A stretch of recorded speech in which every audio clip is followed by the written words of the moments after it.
Thank you very much for the introduction, and I want to thank the Institute for this opportunity to be here with you, and also they take care of me and my families to come here in New Zealand. So, and thank you for your colleagues, they're here for my presentation. So, I'm presenting these three parts of the presentation. Is one about our value, and also about us. So we try to find some key words to express what kind of work we do. And I think design for life and you design for beauty. So I think it's very difficult to define what beauty is. But I think I'm still convinced that we design building for the others, not for ourselves. So I think this must be very important to know. And we design with the environment that we need to have an approach more empathic, what I call creative empathy. And also try to define also which kind of work we do. I think the architect's work is a change, and we are not only answering to question our client, also we ask it to our client to make a better question about buildings and how design buildings or master plan. So, and we say we are explorers and interpreters. We do research and we tell stories. I like to, and I show you later, building, there are stories. It's not only a shape, it's not only a form, but there are always stories connected with people in the environment. And we use data, and we are analysts, but in the same time, we are artisan. My office is, I have an office in Bologna and one in Milan, but we always do everything ourselves because I think it's important. Then we have model makers, we do our models, we do our visual, because all these things is a part of the process of creativity. And so what's happened when we embrace all these questions? What is the call? And what are the value?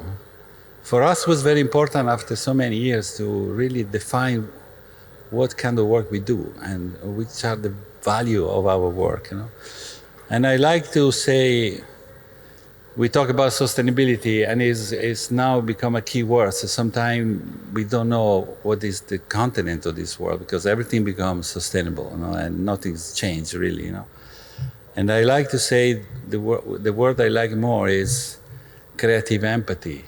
Creativity is an empathy. They're two very great words because empathy mean you need to creating a relationship with people, but also with the environment.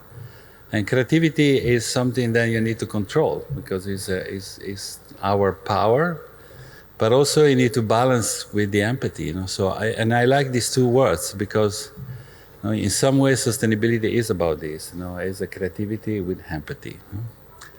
And also design sustainability is for having angles. For me, the angles is not only about performance. Performance is one part of the story. It's not only. And I convince more and more that this definition of sustainability is about how you design your buildings, not which kind of technology you use. Technology is something that helps, but is not the solution. This building we built a few years ago in Ghana, Africa, which one of the major problem is, the sunrise go very quick up and it's go down very quick. So the sun is always horizontal, it's always vertical. And meter temperature for, I say, 2/3 of the years is between 24, 25 temperature. So the problem is the hot sun.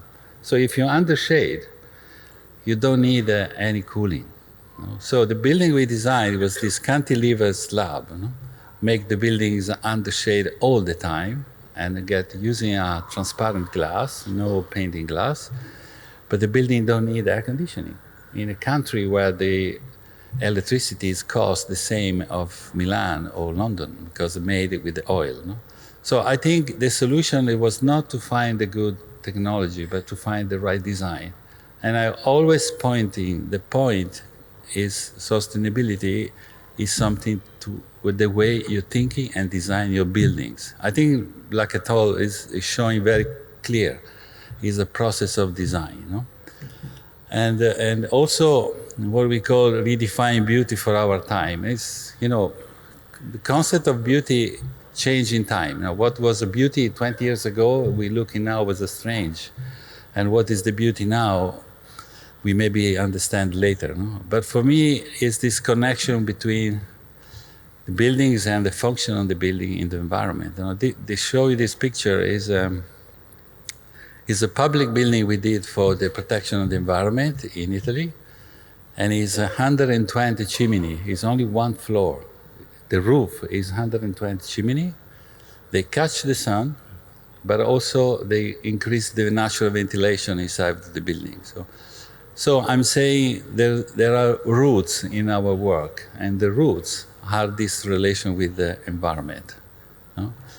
And that chimney, they working also for increasing ventilation in the summer, but also to catch it in the winter time. So what I'm saying, that's not enough to make a free running building, because also regulation, they don't make you to do it. But the fact the shape of the building is made, the way you relate it with daylighting, with the way you relate it to ventilation, make this building reducing more than 50% of demand of energy. And I think this is, for me, is a very good result. And lead the way with open arms. I think it's the moment then we need to understand the architecture is very complex work, and complexity is a part of our work. It's not only about designing a building, no, it's not only about technique. It's about how we can understand the place where we work and the kind of social impact of our building, what's happened outside the perimeter of the buildings. And we did this project after the earthquake in the central Italy. You know, there was many schools was destroyed by the earthquake. So there was a program to rebuild new schools, and this case was a school of music, you know, close to the high school of music. And every cylinder you can see is one instrument. So one cylinder is a drums, another one is a violin, and this is working as a, you know, as a regeneration of this area. Is in the plain in a small village, and it will be open for school, but also for every kind of people who want to go to play music. So I think the value of these buildings, as many others, is the social impact. So, and how we can design buildings for the others. And also for me, that's very important, the word honest, you know, be brave and honest and adventurous. You know, I think sometimes I say, I don't know enough here in New Zealand, but sometimes in Europe we like to tell lies. You know, we say, oh, our building is zero impact, zero energy. You know, this thing is not true. It doesn't exist. Buildings always have an impact. They always have an energy demand. You know? So, but we need to be sure to know what the numbers are, because if we don't know the numbers, the performance, the cost, the impact of CO2 emission, we'll never be able to progress. So sometimes we just get in the end, but I think we're just in the beginning how to make a new generation of buildings. And this is a project in Morocco for a university campus. I will show you later. And sustainability is more than function. The future is not about only numbers and function. It's maybe something more complex than this. You know? But I say it's a long story. You know, we are now talking, I see also here in New Zealand, they talk about the emissions, CO2 emission in the city and the traffic problems and the spread of the city. But you know, we are talking now about sustainability, but it's a long story behind us. You know, it's starting from this scheme in 1992 with the first conference of climate change in Rio de Janeiro, and then from them, you know, every year there was a conference on climate. Every year there was some government try to make more regulation about how we can make our better building, how we can reduce the energy in buildings, how we can improve insulation. So I think this is the show is the road. You know, it's very clear the direction, you know? and it's very ambitious. It's very ambitious program, you know, because 2030, 2050 is tomorrow, you know? And the problem here is not about technology. I say again, it's about culture. How we are able to change our culture, how to design building in this case. We need time. We need time. We need professionals. Need time to change the way they see buildings and how they're integrating more vision and more design in this way. And as you know, globally, building is one of the major problems. Not everywhere in the planet. Like in Europe, it's not so. It's difficult because we have older buildings. But mainly in other countries like China and India, where they build in new cities. So this is what's going to happen in the next few years. They increase the number of square meters. That will be quite dramatic. And how we're going to find all the resource for that is still a point. We don't have really an answer. But if you look, and I'm referring to the work of Lacatant, because if you see this diagram, we did a research, we have a little research unit. If you say the life of a building, in this case was an office building as a benchmark, and we say 30 years life of a building. Some country is 15, some countries 30. In Italy it can be 1,000 years, depending where you are. But if I take 30 years, which is the real life of a building, then you need a lot of renovations. And then you see, what about the emissions of a building? Then you discover then we are concentrating in performance, which we did actually a lot of good work in regulation in Europe, but it's only one part of the problem. So the second part is the material, construction material and construction method. So you can see the analysis. Half the CO2 emission is mainly done from producing material, construct the buildings, and then the operational. So we are working hard on the operational, and maybe in time we'll be able to reduce this gap. But it's the moment now, there's a big question everywhere, especially in Europe, about how we can produce in better material, in maybe a recycling economy, how we can make better concrete, maybe 30–40% recycling concrete, or using recycling steel. So I think the question is on the table because the point is you cannot resolve the problem only by the performance. It is much more wide problem. And the gap is the problem is this one. The ambition is to reduce the CO2 emission everywhere, but the CO2 emission is still growing. There's no results of reduction anywhere. There's an increase in number of square meters built in the future, which is not in 100 years, but only in the 40 years. And again, is increased in the number of construction. But the ambition of design nearly zero energy buildings is start already in 2022. And we want to design buildings which has less and less emissions, which is mean operational and material. So the gap or the paradox of the problem is this gap. In one side is increasing the demand of buildings, and the other hand, we want to reduce the impact of the building. So that is the problem that we need to solve.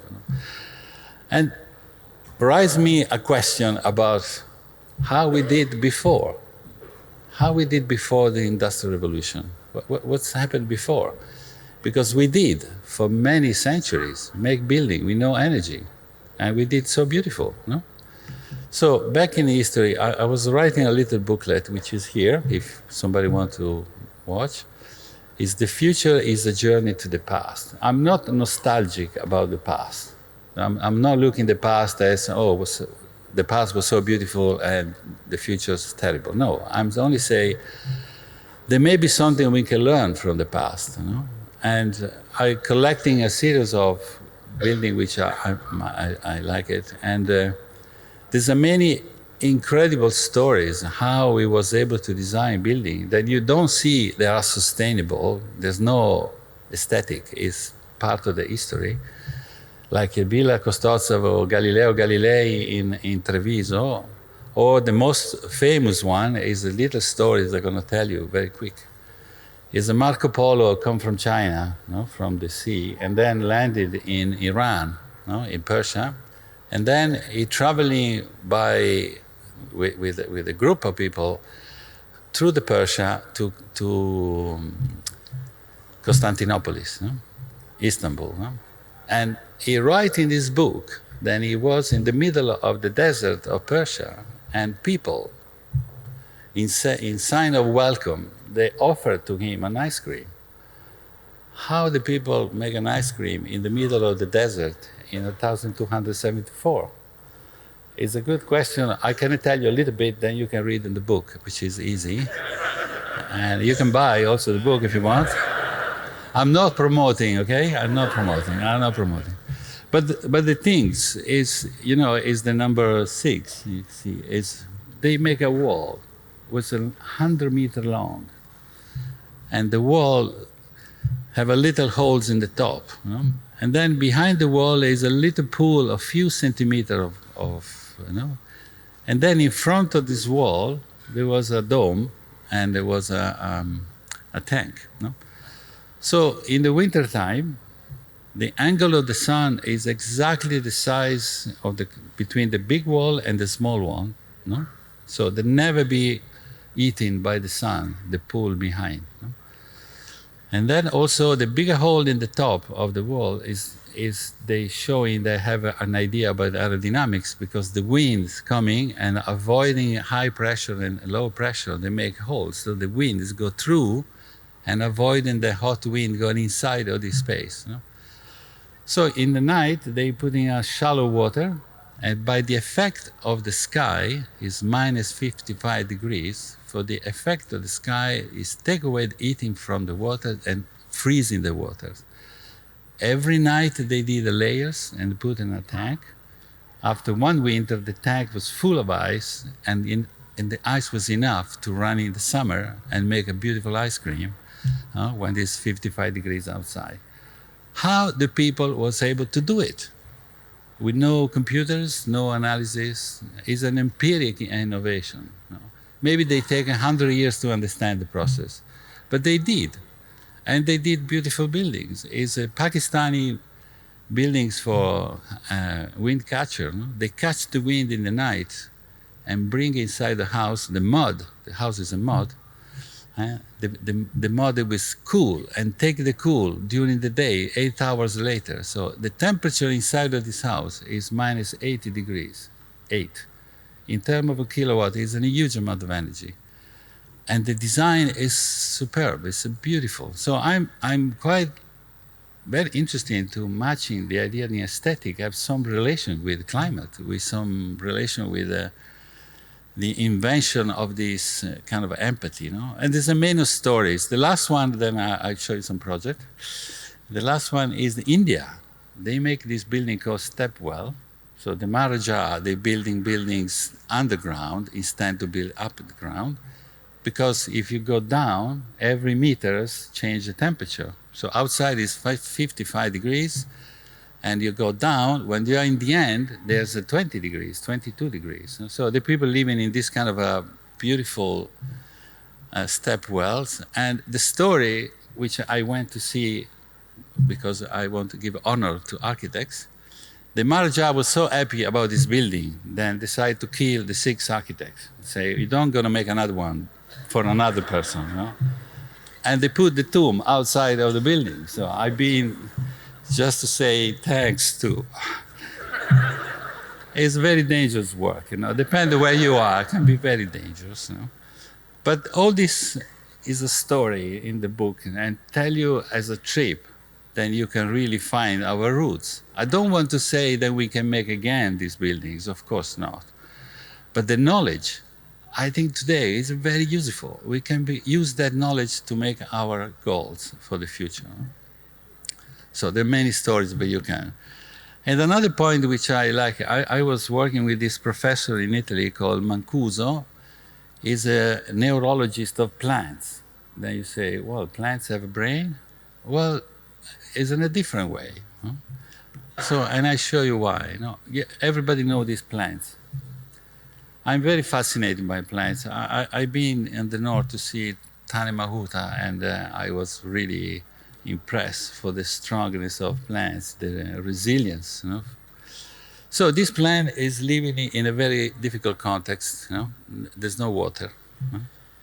And the shape is mean these plants for half of the time is under shade, because the bottom part is under shade, and the leaves is a triangular. So half of the leaves always under shade. So this plant is not always in the sun.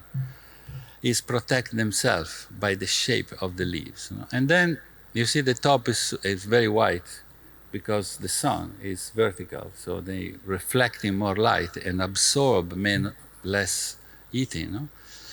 And the spine, of course, the spine is protect themselves for people who want to eat the plant because it's juicy, but the spine, they catch the water in the air. So when the temperature change between night and day, condensation is going the top of the spine and the water is going inside of the plants.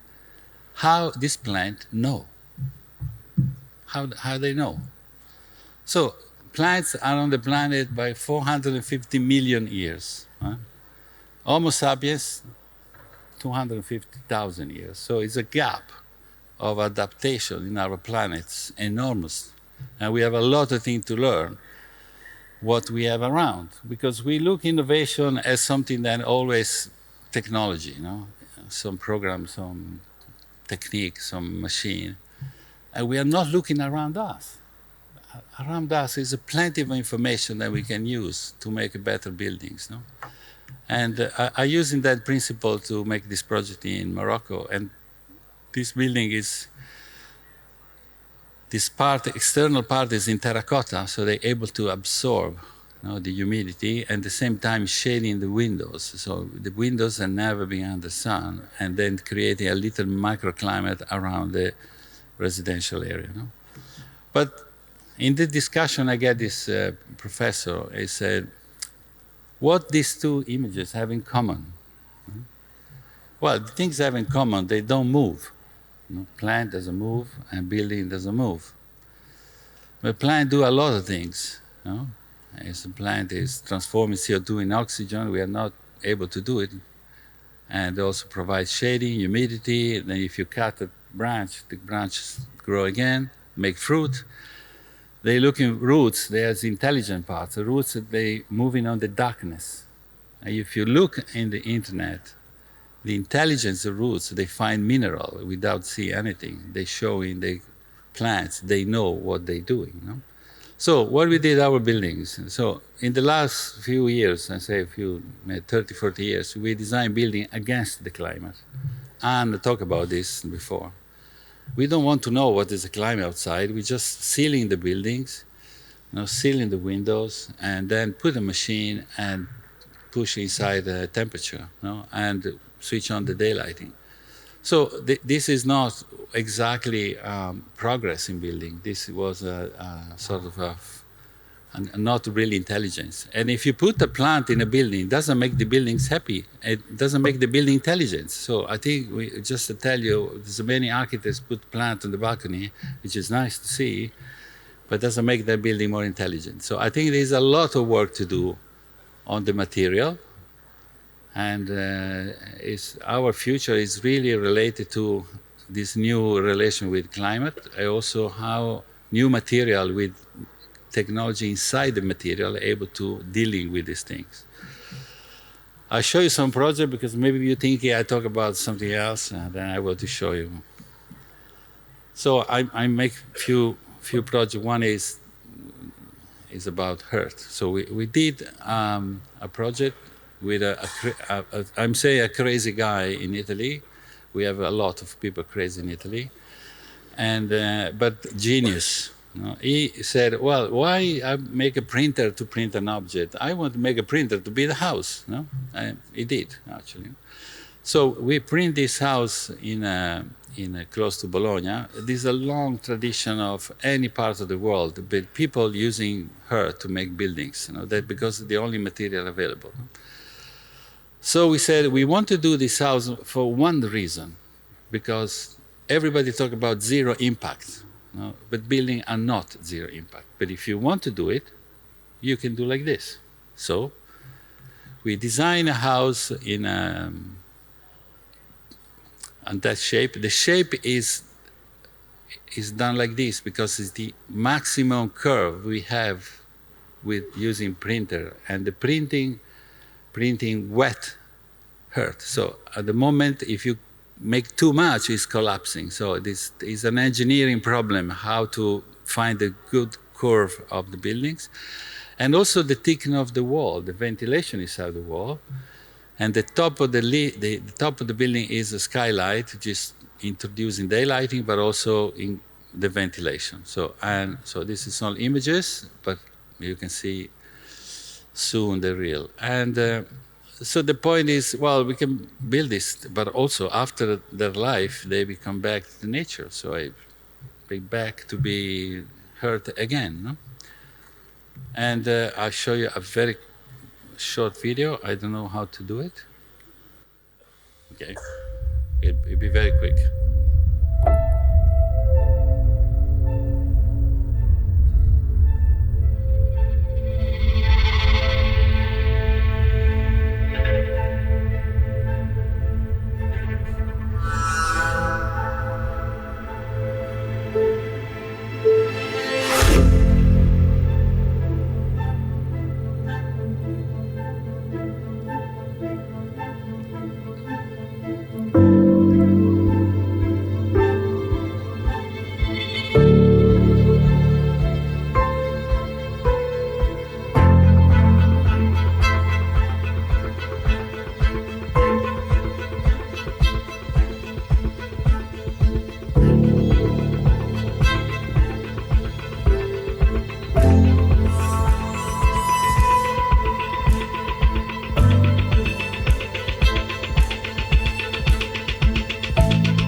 This is the result. So was an experiment. I really enjoyed to do something with no client. It's only for us. We did ourselves. So, and we really enjoyed.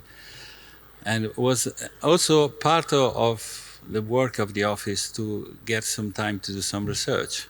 Not only answer the question of our clients, sometimes it's difficult, but do that and understand if we really can really give some answer to the problem of environment and sustainability. And I tell you something, when you go inside of this house, for me it was, I was very impressed by the feeling of your soul.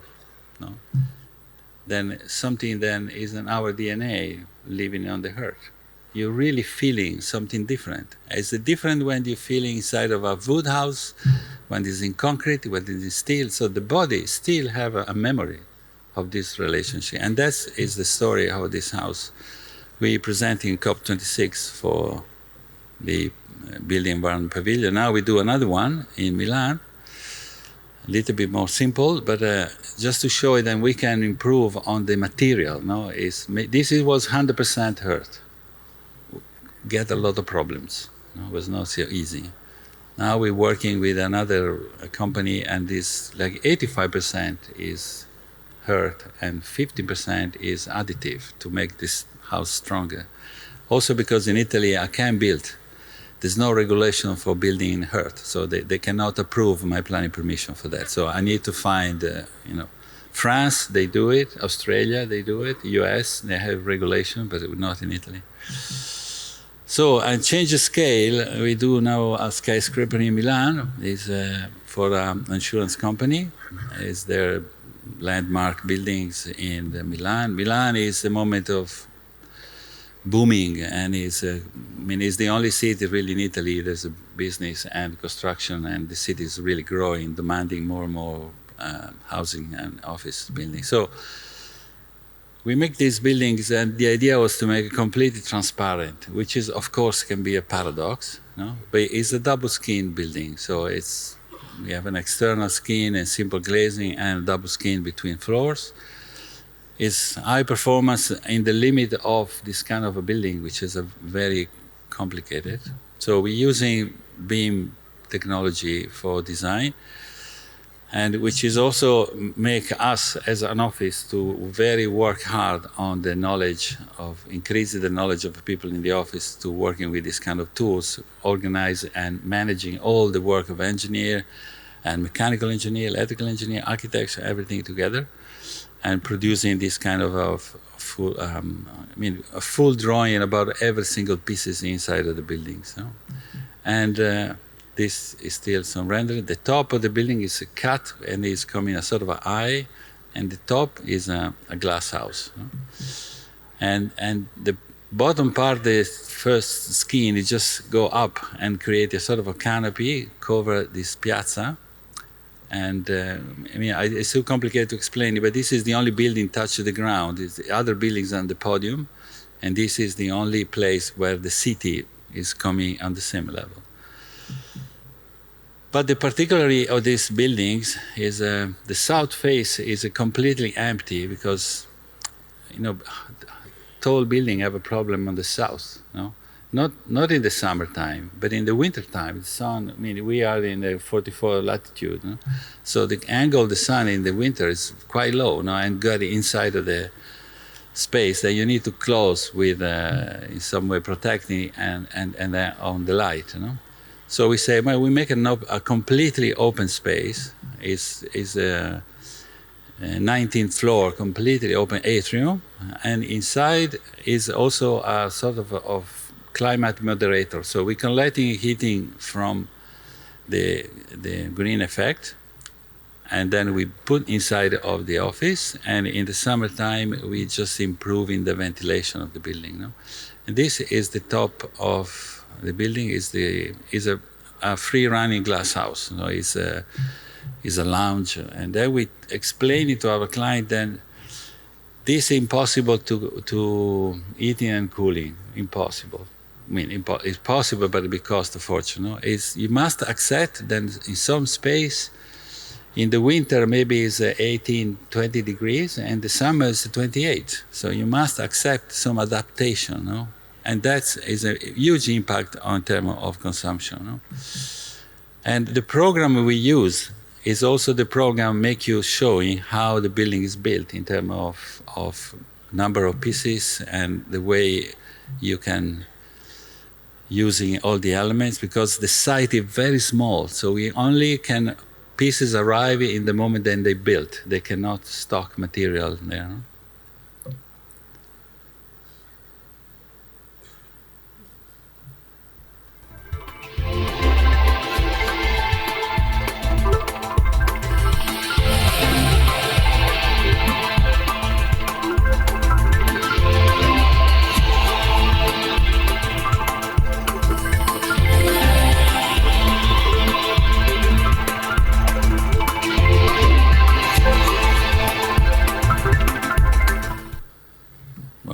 This is only made for not to be. It's not a nice rendering. It's technical product. So that's what I'm saying. The section is an atrium, a ventilating atrium, which is of course protect the south face of the office, which are almost meeting room and lounge, and then it is atrium is for ventilation and for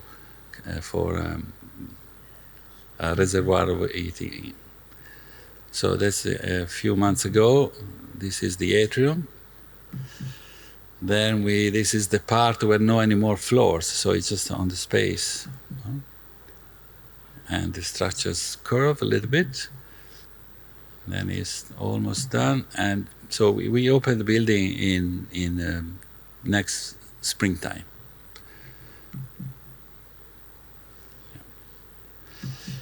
And then we work in many buildings in schools, which is one of the projects I like more, do schools. And then we did a nursery school, so 0 to 3 years old children, and basing on this in this statement, the architecture as a third educator. This guy, Loris Malaguzzi, was the creator of Reggio Children, which is very famous in many places of the world. They're still using his method of combining architecture and pedagogists and using the space as a part of education of kids. But I was, when I designed this building, something happened to me. Then I remember my kindergarten. I don't know how many of you, how many people remember the place where they 4 or 5 in the school, no? And despite I don't remember anything about my other school, I still remember that place. And I discovered 55 years later was designed by the modernist architect from Rome, in which he designed a beautiful little kindergarten with a circle, no? And there was 2 classes, and there's a little wall. So when you like this, you stay in a room when the room is too high, it's not a good relationship, but when the wall is small, you feel in your scale, So, and that's for me was a very good lesson, because building doesn't move, but travel in the memory. And the architects are very dangerous people. They can leave a beautiful memory or nightmare. So you need to be very careful when you design your buildings, because a lot of people got remembers, especially schools. And school, for me, was starting with Pinocchio story, everybody know that, and then this picture of, Pinocchio story is a very dramatic story, for kids, it must be make scare, It's a puppet in wood, and burning, and then eaten by whales, and then, so it's terrible, And I thought this images was beautiful, because it's showing more the idea is a protecting space, And I did that sketch after thinking about that. And also it's important, this project, because when you design schools, especially for kids, is the first time they go out of home, far away from the parents, and then back in sort of a new society, with the little kids, other friends, but with the teachers. So they're not home, it's another place. It's the first time they go out of the context of family, So from then I did that. It's sort of a whale, And this is a glass divide the classes, and yes. And we are on the plain of Italy. This is the only thing vertical are trees. And sometimes the tower of the church, and then the rest is flat. So for me, the idea to make a repetition was part of your landscape. You always see this repetition, but inside of this repetition is an articulate space. And the landscape architect designed this garden like a bird, And what's interesting is that the relation between inside and outside the building is very important for kids, So every flowers and bushes and plants, they tell to the kids the season, because they don't know the season. They're too small. So it's March is a little bushes where what do you say in English? Farfalle, they fly, and butterflies come out, and there's flowers in the winter, there's a flower in the summer. So it's a pedagogic garden, And of course, and then we do this idea that the floor and the wall are the same, Of course, the kids, the first thing they do is the play.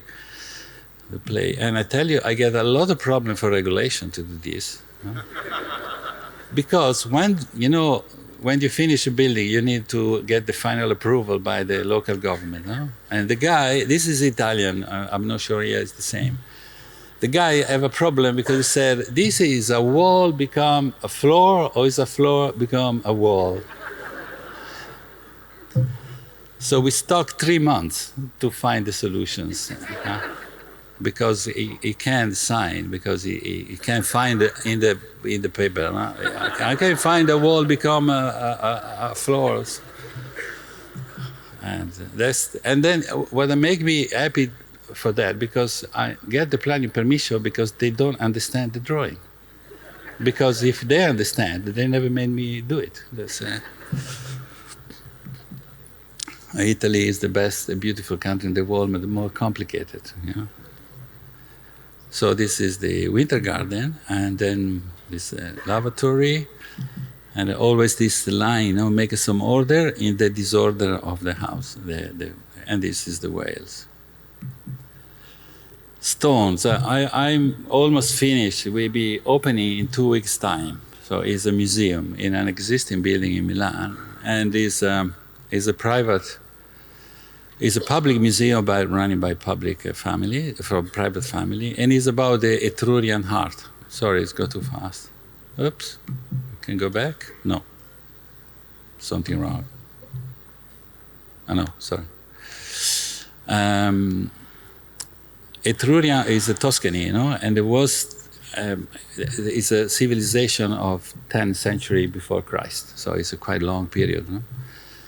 And there's an extraordinary story of this Dodecapolis. I mean, it's the first time that 12 cities they decide to join together. It's the alliance, you know, between cities. And they producing amazing artwork, you know? And you know, from vase to many things. The collection in this museum is about 2 centuries. The vase, all black, which is make a kind of little problem to lighting problems. And there's an amazing quality of manufacturing. You know? And what is amazing in the story, this is the most beautiful piece in there, not on collection, but in that period of time, is a little worry. It's 40 centimeters in bronze. It's very beautiful. But the point is another one. What I learned from this project, from this story, all the tension to make object was because Etrurian, they make object to help people for another trip, another journey in another world. So when they dead, they make tomb and they give to these people a lot of object because they help them to this travel to another world, a second life. You know? So I make this sketch because I learned from that what imagination was at that time. You know? So they imagine another place, and the place was happiness, was happy. Then you can find again your family. Then you find a nice place because maybe for them life was not so easy, no? So they imagine a beautiful place, a sort of a paradise. No? But religion is a little bit later, no? It's 500 years later. But I like this idea. Then is a moment, a second, where you finish your breath and you start to live in another place, and all these tensions creating an amazing piece of art. Actually, it's the same period of your trees in the north, in the Kauri. No? The only architecture remain is the tomb of Cerveteri, because all the city was built in wood. The only thing remain is the tomb, and there was old stone with this kind of a shape, you know, beautiful. Huh? So the building is an existing building of last century, and we completely renovated, and we made a museum underground on a -1. No? And it's made all in stone. No? You can see in that picture, there's the 3 domes on the garden. No? Because as the sketch, part is under the building, a part is outside, under the garden, as is made by these 3 domes. No? And all the museum story is beautiful because it's not about only object, it's about the mythologies, the worries, then how the cities, how people really living at that time. Archaeological museums are normally very boring, no? Because you see many pieces that you don't understand, so it's boring. And it's true, it's made by people, they know the pieces, not for you, not for me. You know, you need to study. You know? And we say, we want to make an archaeological museum, then people really understand the quality of art and the quality of their life on their people. No? So the design is made, this dome in stone, are 30,000 pieces of stone, all single design. And the stone, they don't touch each other. There are 2 millimeters between stone. All the system of ventilation is go through the stone. Because I would say, I don't want to see any grid, metal grid with the air conditioning. There's no air conditioning, it's only humidity control. So these domes breathe, take in and take out air. And the stone comes from from close to Bologna, is Apennine, and is a beautiful limestone gray. And that is a part of. I can't show you the latest picture for problems with the client, but I show you. Because open in 2 weeks, and then maybe you take a picture, and then everybody knows, and it's not good to know. I show you some rendering. So. And the dome structures, is steel and keeping all these stones, and when you go inside, is a continuous level of one level stone everywhere, and then design this dome. And the problem we get with the acoustic engineer, because if you be in the dome, you talk and it is echo, it's not good. And I asked an engineer to say, I don't want a perfect sound. Because when you're underground, you want to feel you're underground, and sound is different. It's not the same as the perfect room. I want a little bit echo. I want to feel my walk. I want to get the emotion of the space. And the problem I told last night at the dinner, what the difference between an engineer and architect? There's a fundamental difference. Well, we come from 2 different stories. We are working together, so we are very friends, and we like to work. But the difference is the engineering work is in number, precise. That's the number. Architects work with anxiety, which is completely different approach. That's why sometimes we don't understand each other, because it's anxiety. It's design is not something simple. Sometimes it's very difficult to make you get a bad dream. Oops, sorry. Oops. I almost finished, but I thought it took come so long, far away. I must show you some nice work. And this, we design, I like this Italian tradition in the history and the modern period. Design every single thing. So design the exhibitor, design the stones, the floors, the light, everything was designed. Okay, we don't have many clients like this, because they are not all like this, but this was very good. We really enjoyed. Then we did this project in a small little town close to Pisa in Tuscany, called Palazzo Senza Tempo, is a building with no time, because it was built in the medieval time and now is again part of the life of the city. So it's a small village and it's a great major.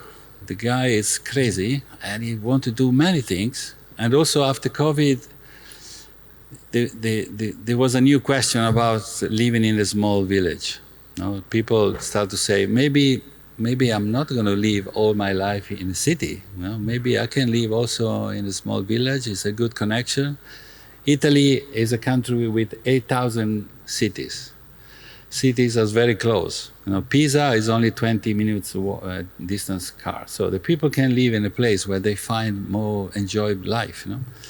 So we're renovating this building. Is in the center of the city, and it's a public building. So they make some housing for families and some residential for artists and exhibition area. A new square outside, but also a library for students. So this is the section, and the particular thing is this square is a bridge, a cantilever on the landscape. And the renovation also was creating this kind of a large bow window, so you'll be inside of these tiny buildings and rooms, but the rooms is the same size of your window. We was lucky also for the permission to do that. It's not always like this. So that the piazzas under is the library, and also is a more common space for everybody who want to go to studies or connecting with the internet or get a drink, have a coffee. So I think it was a very good intuition by the client for the public to design something to offer to people if they want to change, coming in the village. They're going to find a new school, library. They find more comfortable space for their kids, and they find the new apartment very nice. So I think all this is showing then, we showing that this a new possibility for many small villages in Italy to be relaunched by architecture, to be back living in this place. No?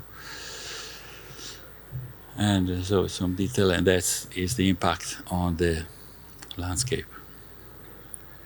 Of course, is a city is called because the major like to involve artists, so there is a piece of art in many parts of the city. You know? And the last one, and then I show you the school, is I did this a little church in a place nowhere in the south of Italy, in between Calabria, place. I mean, it's a very remote place. You know? And this was another story of the earthquake. So the village was severe damage. So and the Vatican decided to make a new church to keeping people, the community in the place. No? And it's not easy to design church in Italy. The stories of church is so amazing. That's not easy, you know. And I think in the modernist period of the church was not really the best building, the architect's design. So I back to the history of my best buildings, and it's the Barocco. My best building is San Carlino alle Quattro Fontane at Borromini. So I say I did that sketch of this central plant, and then I say maybe I can use the geometry of this church to give a sense, you know, of the geometry. It's not only an intuition; it's related to the history. And this little church is the cross is made by different layers of concrete. You know, it's just moving a little bit. So in the night is the light, but during the day is the shadow make the cross. You know? And it's very monolithic. It's white, no heavy. But when you get inside, you know, inside is the most difficult part to make a church is how people feeling to be in a church. And it's a very intimate moment, you know, to pray and to think about other people. So we make this ceiling is opaque, opaline, you know, and the light get through and expanding, you know, and you really have an effect like to be under some dome, you know, in some Baroque church. You know? And all the inside is made by hemp and limestone, and then we just make this texture by washing that wall. So I think, and it was funny because when I went there was a lot of older lady, they all pray every day, you know, and they saw the church as a modern and say, well, you are the architect? So, yes, I'm the architect. Which is always worried when they ask, you know, because you don't know if it's a good or bad, you know. I did once things in Italy. I did a project in a square of Bologna, and then I was so proud. Then opening, and there was, you know, a lot of people was not happy. And then I jumped in a taxi to go away, and the taxi driver said, "Are you the guy who make these things?" I say, "I'm saying proud." Yes, of course, it's me. The guy don't take me. He said, out of a taxi. I was shocked. Then, so it's dangerous. Right? And the lady said, it's too modern. They go in a very medieval church. But then when the lady get in, he finds something, no? And immediately related to the history of the church, because he find a place where he can really think in and pray, and it was in silence. So I think it was I was not worried, but the lady was really happy. You know? So just finished my presentation with this. After many years of work and many projects, we decided to open a postgraduate program. It's our social responsibility in relation to the young generation. And this is a program of 1 year. Then we run in the office. We part with people in the office, apart from friends and engineering and other people. So we not only design for the next generation, but we design with the next generation, because we give them knowledge, but also they give us their vision of the future. Because you need to talk with the young people about how they see the future. It's different. I'm watching the future in a different way. So I think the school is matching this gap of generation from knowledge and vision. No? So we're running with different peoples, and it's a kind of, sometimes it's a little bit difficult, but it's a program, a 1 year's program, and it's in English. And we divide in two phases. One is a foundation course. So we give to the young architects and engineers the fundamental, no? What mean green building management, environmental design, parametric design. We help them with program, healthy materials. So we do a 4 months course, and during the COVID, we open to professionals. They have time to follow this program. And then is a 4 line of project tracks. So architecture as a social business. We normally working for design housing and housing for difficult people in different cities in the world. Post-carbon architecture is a course about how we design buildings with no energy. The right to quality shelter, also this is a very, very important. We do competition we did one for India, I'll explain it. And also because I'm based in Milan, we do a design product course, no? So I just go quickly, and we did this year a cluster project for a small community in Rome. Then they are from Romania, and they live in a waste area, no? And we make working with them, we make a proposal for their village. And also post-carbon, we designed skyscrapers, and we did one there's a guy from Mongolia and one from Iran, no? There's exercising. And then we're working with Artemide, which is one of the most famous company of lighting, to design a light, and they're producing a piece. You know? And so it's a way they participate in a meeting. So we just give the opportunity to make a curriculum. It's not anymore academia, it's not yet the professionals, but it's in the middle. No? It's just help them to start. No? And so people come from many parts of the world. We work with these years with BMW and Mini about the sound of the city. You know? It's about the electrical car, how the scape of the city changed. Artemide and other company, and so this was last year, and say thank you very much.